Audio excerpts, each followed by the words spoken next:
vous propose de commencer. Donc, bienvenue à toutes et à tous. Donc, justement, je vais commencer par le programme du Festival Online de la Data. Donc, pour rappel, c'est la deuxième saison. Donc, parmi vous, il y en a déjà qui ont assisté à la première. Pour celles et ceux qui veulent accéder au webinaire de la première saison, il suffira simplement d'aller sur notre site internet dans la rubrique webinaire. Et en bas de la page, vous trouverez justement le bandeau pour accéder au replay. Ce webinaire, donc présenté par Victor et Charlie Clermont, va être justement enregistré. Il y aura la possibilité d'accéder au replay et ce sera accessible sur notre site et sur les réseaux sociaux. Pour les dates annoncées du festival, donc on aura le 18 février un webinaire qui s'intitulera Intégrer du data storytelling dans votre stack décisionnel. Donc, il sera présenté par Ludovic de DataRox et Charlie qui vous permettra de découvrir comment transformer votre SI décisionnel en intégrant du data storytelling. Le 25 février, on aura du Tableau plus R, donc présenté par John, qui est data analyst chez Synaltic, et qui va vous faire découvrir comment Tableau révolutionne l'analytique avec R. Le 4 mars, on aura un webinaire Tableau, donc Tableau Prep à la visualisation sur Tableau. Ce sera animé par Aya, également data analyst chez nous, et elle va vous permettre de comprendre comment combiner, remanier, nettoyer vos données dans une seule et même plateforme. Pour le 11 mars, donc c'est le prochain webinaire qui est annoncé. C'est un webinaire sur Data Asso. Data Asso, qui est le référentiel national des associations françaises, est un projet citoyen soutenu justement par Synaltic. Donc, bienvenue à ceux qui arrivent en cours de route. Donc voilà, ce sera un webinaire présenté par Marc Salière, donc président de Synaltic. Avant de commencer, je vous demande de bien vouloir couper vos micros pendant toute la durée du webinaire. Sachez que l'idée de ce webinaire-là, c'est vraiment dans un premier temps de vous présenter notre entreprise, de présenter la collaboration, le partenariat avec Trifacta, et notamment Victor qui est ici présent. Il va vous présenter justement un webinaire sur Google Cloud Data Prep by Trifacta. Si vous avez des questions, je vous invite à les poser dans le chat en bas à droite de votre écran. Victor et Charlie y répondront à la fin de cette session.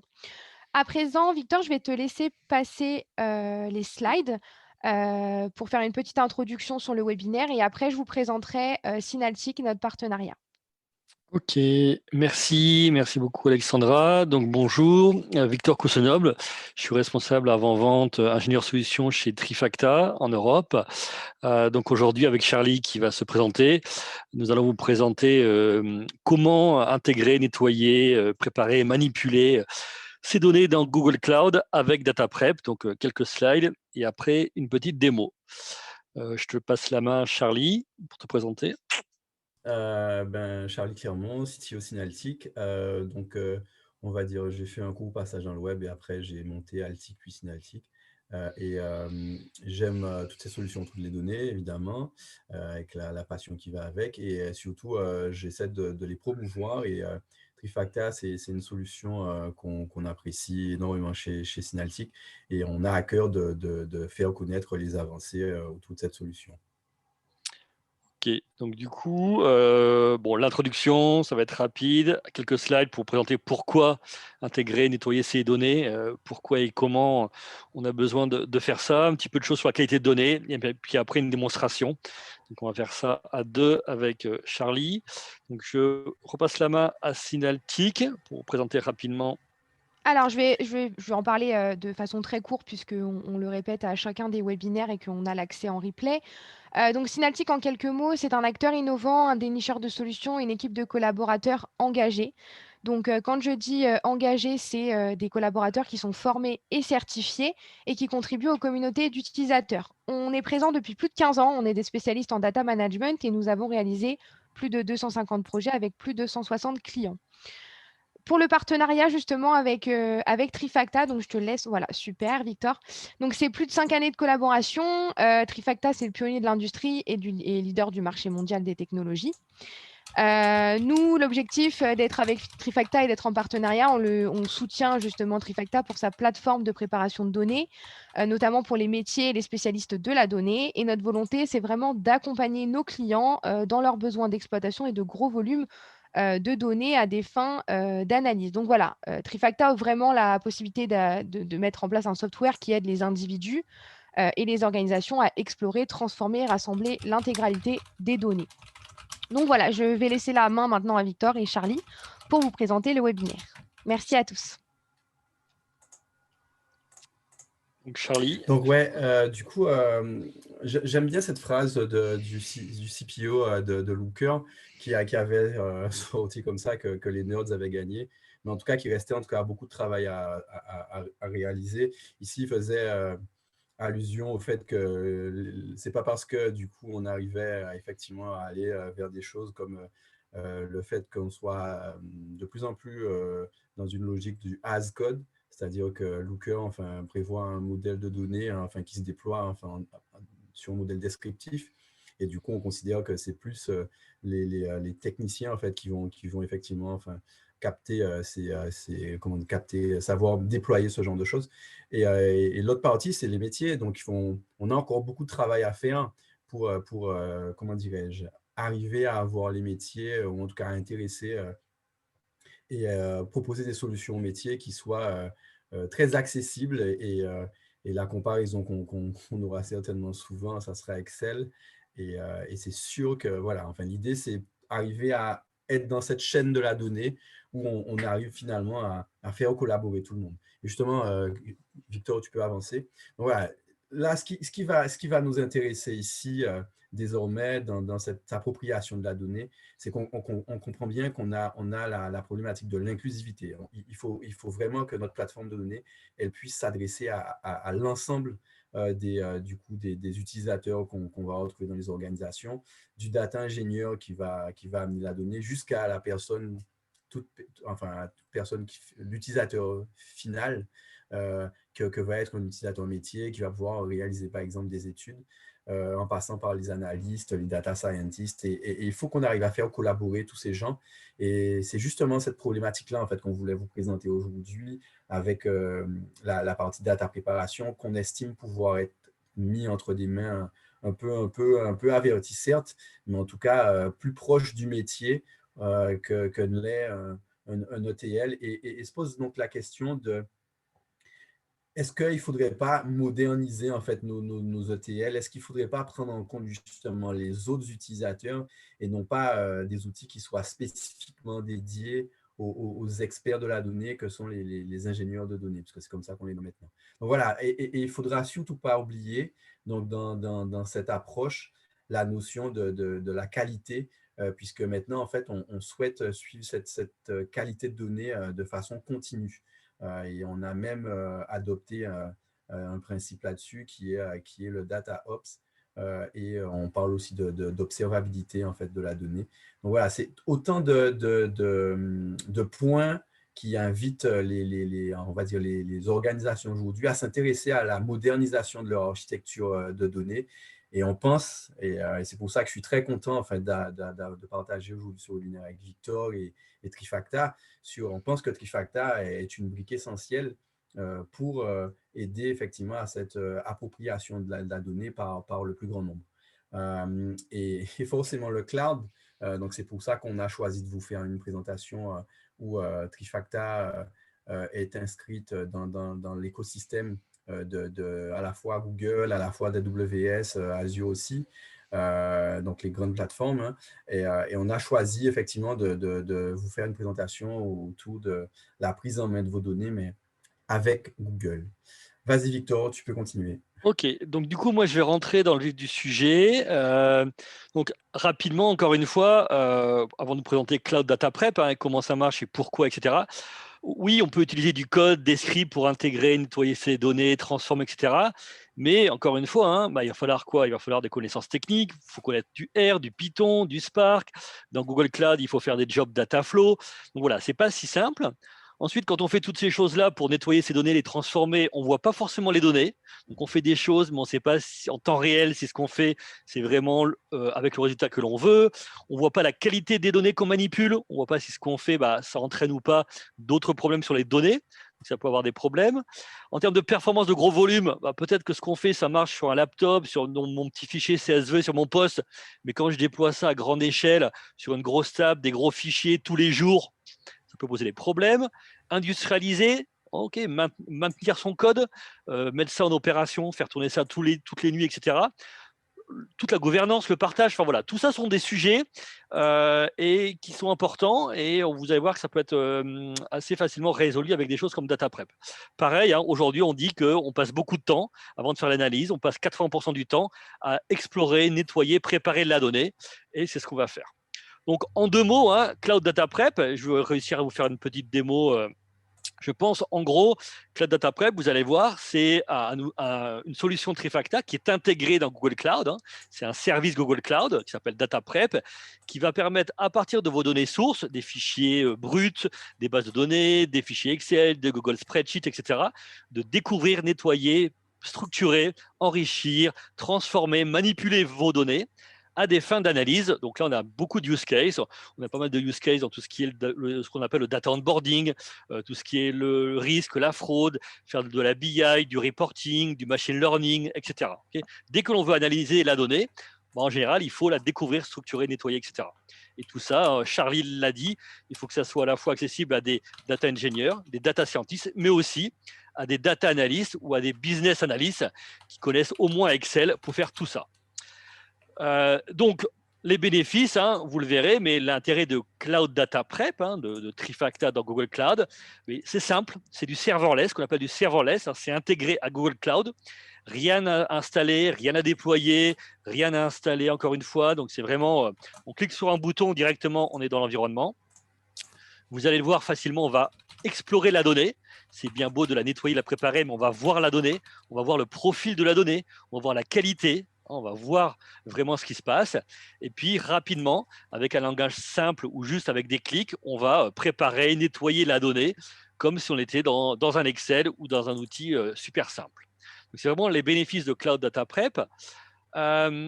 Si j'avance, voilà. En gros, juste techniquement, vous le verrez un petit peu dans la démo, mais en gros, donc on est intégré nativement dans Google Cloud depuis maintenant 3 ans. Okay.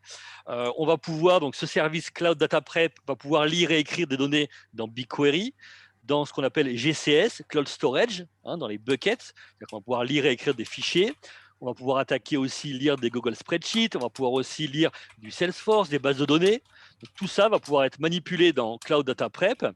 Après, ensuite, techniquement, on lance des jobs data flow. C'est ce qui nous permet de processer la donnée, hein, faire du processing de la donnée, pour après remettre les données dans BigQuery, dans Cloud Storage, pour faire du machine learning, du looker, du tableau, du click, etc. Okay, donc, on est vraiment intégré avec les services Google Cloud, la sécurité aussi. Alors, petite chose, dernière slide. Vous le verrez un petit peu, mais ce que Charlie en a parlé, ce qui est important aussi, c'est de suivre la qualité des données. Okay, donc en temps réel, soit quand vous faites vos manipulations de données, soit quand vous faites tourner un job, vous allez pouvoir avoir le profiling, la qualité des données. Okay, vous allez pouvoir définir des règles de qualité des données. Et le but du jeu, c'est que si vous faites tourner quelque chose tous les jours, vous allez pouvoir suivre. Vous voyez à droite, je me suis amusé à créer dans Google Studio, okay, un petit rapport, un petit dashboard pour monitorer, pour suivre la qualité des données. Okay, donc tous les jours, je lance un job qui nettoie mes données, qui les prépare, qui les nettoie, qui les structure. Et tous les jours, je peux suivre la qualité de ces données. Est-ce que j'ai encore des dates qui sont mauvaises, des manquants, est-ce que j'ai le bon pattern, etc. Okay, donc ça, c'est important de pouvoir suivre la qualité des données et le profiling des données quand je nettoie la donnée, mais aussi quand j'automatise mon processus.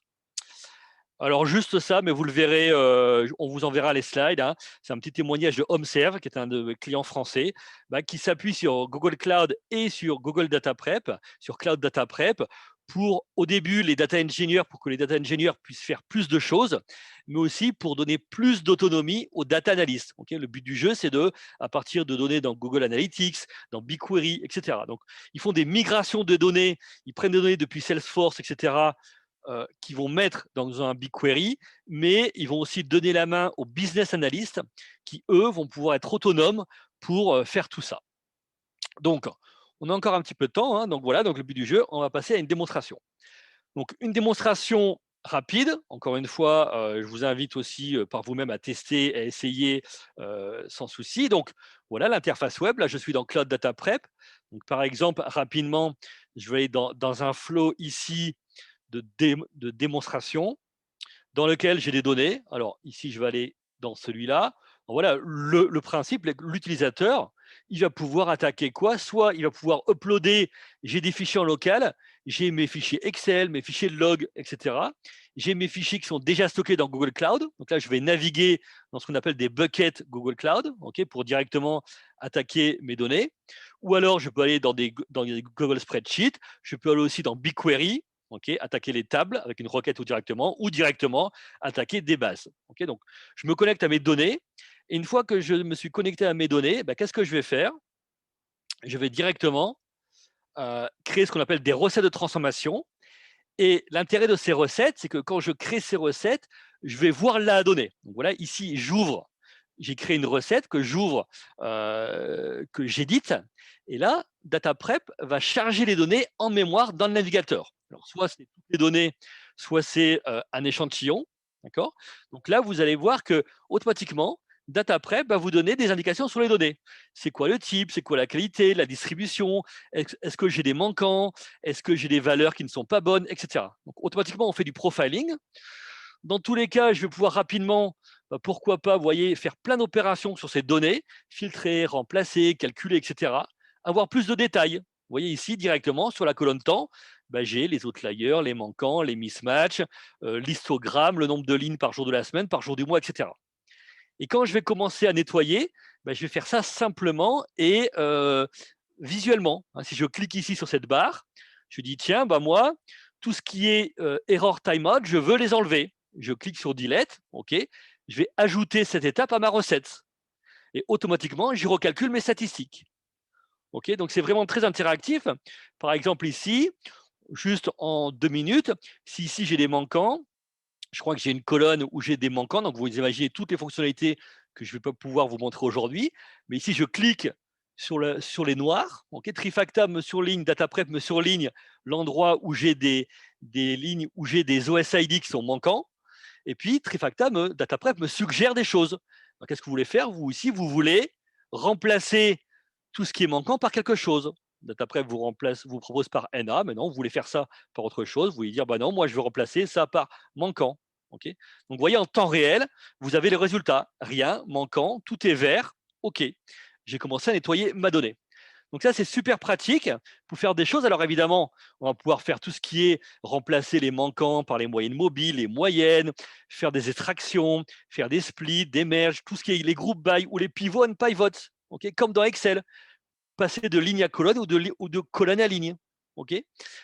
Pareil, on a des fonctions. Donc, le but du jeu aussi, c'est de créer des règles pour créer des nouvelles colonnes, avec des fonctions mathématiques, des fonctions d'agrégation, etc. Donc, par exemple, ici, si je fais une nouvelle étape, je peux faire nouvelle formule. Donc, comme dans Excel, faire if mon OS est égal à l'OSID est égal à Windows. Alors, je vais mettre, c'est l'ID ads multiplié par 4, sinon c'est 0. Donc, vous voyez qu'en temps réel, Trifacta vous montre le résultat. Donc, ça, c'est vraiment super intéressant. Et des petites choses aussi qui sont intéressantes. Vous voyez ici, donc j'ai une recette. Alors, il faut savoir qu'on peut même maintenant créer ce qu'on appelle des macros. Vous allez pouvoir créer des macros comme dans Excel pour réutiliser ce que vous faites ailleurs. Et par exemple ici, ça c'est des choses super intéressantes quand on est plus business analyst. Ici, vous voyez, j'ai une URL. Je veux extraire quelque chose, une chaîne de caractères d'une URL. Pourquoi pas? Je surligne avec ma souris, je surligne un exemple et Trifacta va trouver ce qu'on appelle les patterns. Trifacta DataPrep devine automatiquement ce que vous voulez. Il dit tiens, vous avez souligné ça. Est-ce que vous voulez extraire? Tiens, moi je veux extraire ici tout ce qui est des digits moins des digits, ou vous voulez remplacer, ou vous voulez splitter, ou vous voulez extraire une liste d'éléments. Donc c'est vraiment très interactif et on va pouvoir comme ça nettoyer, préparer ces données, filtrer, etc. Donc une fois qu'on a fait cette recette, alors évidemment je vais pouvoir faire des jointures entre des éléments, je vais pouvoir faire des unions, etc. Je vais pouvoir ici, voilà ce que je disais ici, calculer ici des règles de qualité de données. Ici, vous avez des règles. Vous allez pouvoir ajouter des règles de qualité de données. Ça peut être des règles techniques. Est-ce que ma valeur, elle est unique? Est-ce qu'elle n'est pas manquante? Est-ce qu'elle est valide? Est-ce qu'elle contient quelque chose? Et vous allez pouvoir aussi définir vos propres règles métiers. Okay, vous allez pouvoir directement ajouter vos règles, donc des règles d'intégrité, des règles de pattern, des règles de valeur sur les colonnes. Et vous allez pouvoir aussi définir des règles avec des formules. Donc, une fois qu'on a fait ces transformations, bah, le but du jeu, après, on fait un run. Okay, run, ça va faire quoi? Ça va appliquer tout ce que vous faites dans l'interface, ça va l'appliquer sur l'ensemble des données, sur vos térabytes de données, sur vos gigabytes, sur toutes vos tables, etc. Okay, pour produire des résultats. Donc, je vais vous montrer un exemple de ce qui a été fait. Donc, voilà, par exemple, ici, après, on fait ce qu'on appelle des flows. Vous voyez ici, j'ai un flow dans lequel, à partir d'une table BigQuery, j'ai fait quoi? Donc ça c'est un fichier. Bah, j'ai fait ici une recette qui me nettoie ces logs. Vous voyez, j'ai fait des deletes, des extracts, des replaces. Ici, j'ai une table BigQuery sur laquelle aussi j'ai fait des group by, j'ai fait des deletes, etc. Là, ici, j'ai une petite recette sur laquelle j'ai fait une jointure entre mon fichier, ma table BigQuery et mon Google Spreadsheet. OK. Et en sortie, en sortie de mon flow, j'ai quoi? J'ai plusieurs sorties. OK. J'ai un pivot par device et OS, dans lequel, ici, je peux regarder ce que c'est. Ici, le résultat, j'ai mis ça dans un fichier dans GCS. Et ici, j'ai un group by. Donc, vous voyez, vous faites des flows. Ces flows, évidemment, je vais pouvoir les partager, tout ce qui est collaboration, super important pour travailler à plusieurs sur un flow. Je vais pouvoir l'éditer, je vais pouvoir avoir des notifications par email, enfin pas mal de choses pour travailler en collaboration. Et une fois que j'ai fait tourner ces jobs, je vais vous montrer un résultat. Voilà, ça c'est un résultat qui a tourné. Donc ici, j'ai fait la transformation, ça s'est bien passé en 6 minutes. J'ai publié dans un fichier en 2 secondes, etc. OK. Et l'intérêt aussi, c'est que si je fais tourner ça souvent, bah, vous allez avoir par exemple ici le profiling. Donc ça, c'est quoi? C'est quand vous faites tourner un job, vous allez avoir le profiling à l'échelle, sur vos 50 millions de lignes. Ici, j'ai juste 30 000 lignes, 25 colonnes. Sur l'ensemble de ces colonnes, vous allez voir si vous avez encore du missing, du mismatch, les top valeurs, etc. etc. Et vous allez aussi avoir les règles de qualité. Vous voyez ici, ce sont des règles de qualité de données que j'ai définies dans mon interface, dans ma grille, que j'ai définies avec des règles. Et ici, c'est que quand vous faites tourner votre job, quand vous faites tourner vos scripts de nettoyage, d'intégration, etc., ben vous allez avoir le résultat du job. Donc ici, je vois, tiens, j'ai encore des problèmes sur User ID, apparemment par rapport à cette règle. Ici, ma moyenne des ventes, ici, j'ai des moyennes des ventes qui sont supérieures à 10 000. Ici, j'ai des ventes qui ne sont pas des flottes, etc. etc. Donc, vous allez pouvoir suivre tout ça. Et puis, le but du jeu, pour finir ma petite démo, ma petite présentation, c'est que dans l'interface, dans l'environnement Google Cloud, on va pouvoir, alors on a des API, on a plein d'API REST pour pouvoir utiliser ce qu'on appelle des Cloud Functions ou des scripts. Enfin, on peut faire plein de choses. Et par exemple ici, je vais vous montrer en premier ça. Ici, j'ai un petit dashboard Data Studio pour monitorer mes jobs. Ici, mes jobs qui ont tourné. Ici, j'ai un fail, complete, qui a fait combien de temps ça a tourné, combien de temps ça a tourné. Ici, j'ai tous mes datasets sur lesquels j'ai fait tourner des jobs, etc. Et on va dire plus intéressant, ici, on s'est amusé à créer ce qu'on appelle des petits dashboards pour monitorer la qualité. Donc ici, vous voyez, je retrouve ce que j'avais dans DataPrep. Donc ici, je moniteur quoi? Je moniteur le profiling. Donc là, pour ce dataset-là, vous voyez ici les valides, les missing, les mismatchs, et je peux voir tous les jours comment évolue ma qualité. Donc ça, c'est le profiling. Et puis, on a créé aussi un autre petit dashboard pour voir les règles de qualité. Donc là, ici, pour cette règle de qualité-là, vous voyez ici les règles de qualité métier que j'ai définies. Si on peut filtrer sur les règles qui sont en status fail ou pass.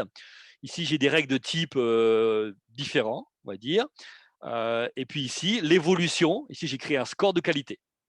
Donc voilà, tout ça pour vous montrer que le but du jeu de Cloud Data Prep, c'est à la fois de créer comme ça des pipelines de transformation, de nettoyage, avec, vous voyez ici, un langage qui est, on va dire, simple. Ce n'est pas du R, du Python, du Java, avec une interface facile. Et le but du jeu aussi, c'est de pouvoir monitorer tout ça et suivre la qualité des données.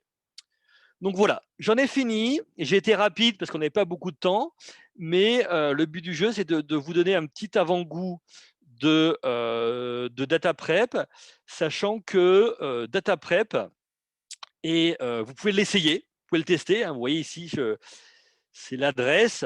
L'adresse en bas, c'est cloud.google.com dataprep. Ici, c'est la version en français. Donc, essayez DataPrep. Voilà, n'hésitez pas à nous contacter, à contacter Synaltic, à me contacter.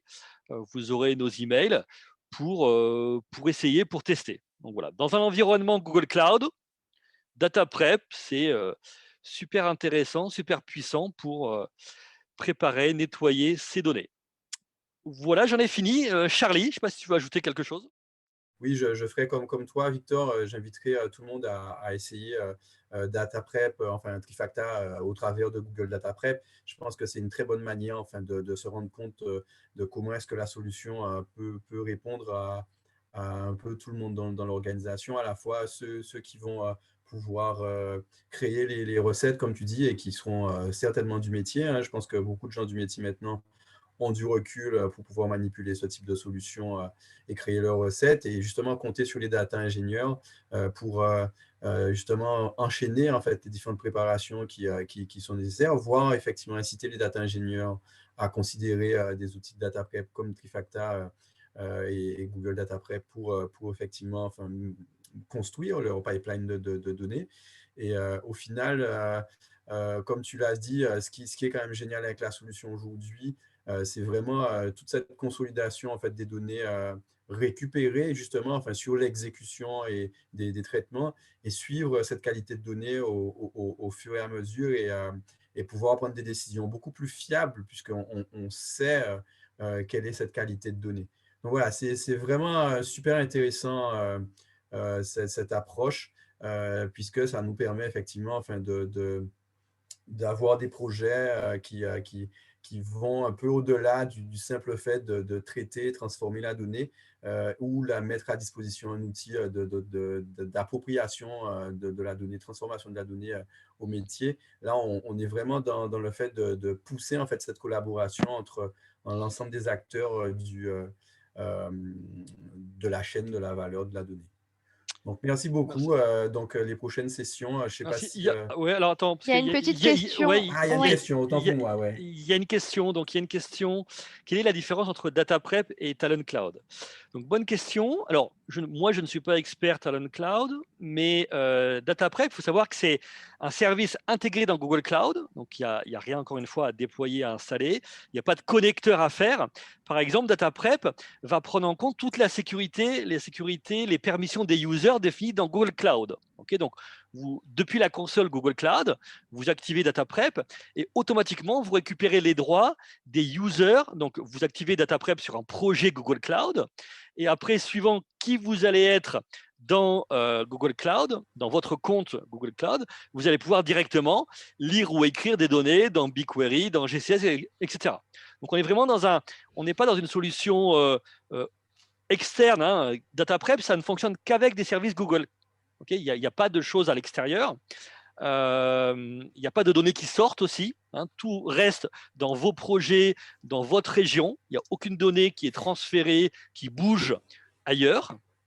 Et donc voilà, c'est un service complètement intégré à Google avec tous les services. Donc je ne sais pas, je ne connais pas assez Talent Cloud, mais Data Prep, on est dans une solution aussi best of breed intégrée à Google. Voilà ce que je peux en dire. Je ne sais pas si Ok. je peux. Moi si je peux amener enfin, un élément Ouais. de comparaison, donc Trifacta et donc Google Data Prep reste certainement la solution, puisque c'est un pure player autour de la data prep, reste certainement l'une des meilleures solutions enfin, de data préparation. Et puis, il y a encore des travaux de recherche qui sont intégrés au fur et à mesure dans data prep là-dessus. Voilà, ça reste certainement une très bonne solution. La meilleure, je veux dire, ou en tout cas le leader. Et à côté, du coup, l'intégration qui est faite avec Google, c'est forcément enfin, avec l'ensemble des composants Google. Donc, on est vraiment voilà, à même l'infrastructure Google, et avec tous les services, tous les add-ons, tous les services que propose Google, qui sont enfin, voilà, plutôt déjà pas mal connectés. Donc, on va pouvoir utiliser, par exemple, du Google en fait, du GCP Data Fusion pour venir amener de la donnée, par exemple, dans BigQuery. Et après, là, l'utiliser avec Trifacta, exactement dans le schéma de ce que proposait Victor au début. Talend, du coup, attends, je te passe la main. Talend, du coup, en fait, l'idée, c'était d'apporter une solution de data préparation pour justement enfin, être dans cette collaboration sur laquelle j'ai beaucoup insisté déjà. Maintenant, comment dire, la richesse fonctionnelle, évidemment, de Talend avance aussi, hein, tout comme celle de Trifacta, mais je crois que enfin, la solution leader reste Trifacta. OK. Il y a une autre question. La solution propose-t-elle des corrections automatiques pour les données qui violent des règles de qualité de données qui sont proposées de base? Alors, qu'est-ce qu'on appelle, je sais, parce que ça dépend, correction automatique. Oui, vous pouvez dire, bah, dès que j'ai du manquant, je fais ça, dès que j'ai ça, je fais ça, mais après, l'outil n'est pas magique. Donc, l'outil ne peut pas, il n'y a aucun outil au monde qui peut de manière décider à votre place. Parce qu'il faut savoir qu'aussi la qualité de données, c'est soit technique, bon, ok, on dit que dès que ça marche pas, enfin, dès que j'ai des non valides, je supprime la ligne ou je remplace par 0. Donc, ça, ok, on peut faire des choses automatiques comme ça. Mais après, ce sont des décisions en général métier. Est-ce que du vide, est-ce que rien, ça veut dire quelque chose? Est-ce que c'est important ou pas? Donc, je vais dire oui, des corrections automatiques avec des règles que l'on va définir. Et comme ça, tous les jours, bah, quand on va lancer son job, les règles de qualité de nettoyage vont être appliquées pour nettoyer automatiquement. Mais de brut, l'outil ne connaît pas forcément votre métier. Il y a une autre question. Est-ce qu'il y a des connecteurs dans DataPrep pour se plugger sur Amazon S3, voire Microsoft Azure? Alors, en fait, là, pour le coup, c'est plus Trifacta dans S3 ou dans Azure. C'est-à-dire, quand on est dans l'environnement Google Cloud, on reste dans l'environnement Google Cloud, à part les bases de données. En gros, quand on est dans DataPrep, on lit, on écrit des données qui sont dans Google Cloud et on lit, on écrit aussi des données qui sont dans des bases relationnelles. Ça, c'est bon. Par contre, si vous voulez faire du S3, du Azure, donc là aussi, on a d'autres Trifacta, nous, hein, on a une version SaaS, en mode SaaS, qui est stockée dans Amazon. Donc là, vous lisez, écrivez du S3, du bucket S3 sans problème. On a aussi des versions managées dans Microsoft Azure. Et là, vous lisez ou écrivez du blob storage, de la DLS, etc. Okay, donc en fait, suivant votre environnement cloud, bah, vous utiliserez des versions différentes pour nativement, parce qu'en fait, il faut savoir que Trifacta, hein, DataPrep, on ne stocke 0 données, on ne stocke aucune donnée. Donc, on utilise le stockage S3 ou Azure, suivant là où on est, et on utilise aussi la sécurité. Okay, quand on est dans Amazon S3, on va utiliser les rôles, les permissions définies dans Amazon. Quand on est dans Azure, on peut utiliser les ACL de Active Directory. Okay, donc oui, on peut, mais pas directement depuis Google Cloud DataPrep. Voilà pour les questions, très questions intéressantes. Alors, on continue, juste pour information, en DataPrep, on continue à avoir d'autres connecteurs qui vont arriver dans l'année, des choses directement sur des solutions SaaS, se connecter directement à du Facebook, du Twitter, du Google Analytics. Alors, pourquoi pas aussi, il faudrait que je vois, depuis DataPrep, se connecter à un bucket S3, ou depuis DataPrep, se connecter à un blob storage, ADLS, enfin un blob storage ou un ADLS dans Azure. Mais en tout cas, on va continuer à avoir plus de connectivité pour que DataPrep nativement se connecte à Google Analytics, à Facebook, etc. On travaille sur cette connectivité. Ok, du coup, je peux passer à la dernière slide si vous voulez récapituler. Merci pour ces questions. En tout cas, merci pour votre participation, votre présence. Merci à Victor et Charlie, en tout cas, pour cette belle présentation. Si, imaginons, vous avez d'autres questions, n'hésitez pas à nous contacter. Vous avez notre adresse mail, pareil sur le support que Victor a donné côté Trifacta. Donc, on est là pour répondre à toutes vos questions s'il y en a. Pour terminer, pour ceux qui n'étaient pas encore arrivés au début du webinaire, je vais juste vous présenter les prochaines dates. Alors, le 18 février, on aura l'intégration du data storytelling dans votre stack décisionnel. Donc, c'est un webinaire organisé et présenté par Ludovic et Charlie. Le 25 février, on aura un webinaire sur Tableau plus R, donc présenté par John, data analyst chez Synaltic. Le 4 mars, ce sera encore une nouvelle fois un webinaire sur Tableau. Donc là, cette fois-ci, c'est de Tableau Prep à la visualisation sur Tableau, donc par Aya, data analyst chez nous. Et le 11 mars, donc c'est la nouvelle date qui a été annoncée, c'est un webinaire sur Data Asso, donc le référentiel national des associations françaises, un projet citoyen qui est soutenu par notre entreprise, donc Synaltic. Et ce sera présenté par Marc Salière, donc le président de Synaltic. Donc voilà pour les prochaines dates. Sachez que ça arrive au fil de l'eau, donc on vous tient informé, que ce soit par mail ou sur notre site internet ou sur les réseaux sociaux. Donc n'hésitez pas à nous suivre pour avoir plus d'informations. Voilà, en tout cas, je vous remercie et j'espère que ce webinaire vous a plu. Voilà. Merci tout le Merci. monde. Au Alexandra. revoir. Je À vous bientôt. remercie. Merci, Bonne journée à Victor. tous. À Au revoir. bientôt.